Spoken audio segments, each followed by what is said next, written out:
quick video to demonstrate the dynamic data. So we've just made up a little jig with some 2575 labels because they were the aluminium tags we had in stock. Created the same file, so as you can see, this little label here is 2575, just for this angle demonstration. We've put a data source in the system, so up here we'll click on the data source, and then basically what that'll do, that'll give us the labels which were inside the original list from Cobden. Then basically what we need to do from there is we then create a job, and so we've created a job, which is this little bloke.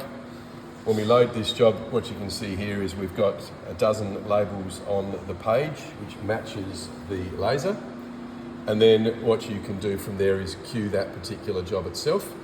So when we queue that job and we have a look at the job queue itself, what you've now got is you've got a list of labels which fit onto the jig. And over here, you've got page 1 of 5, because the original file had 51 labels in it. And so as you scroll through, you'll see that the jig itself will go through to the very last plate, only actually has 3 labels. And so as you can see, page 4 has a dozen, and then page 5 has the last couple. So the system itself is very, very clever in the way that it's put together. And then simply to process that, we would press process down here. We also got the same feature on the laser itself. And so an operator would be just pressing go, filling up each jig. So you could have multiple trays of labels preset. Once you run out of labels, this particular has been set up here to remove the completed job. So once we're finished, then we'll have no more labels left to process, and we'll just have an empty job queue. And so just to show you how that looks, we would just press Q, and what that does is then that's now put the job queue in the system ready to go.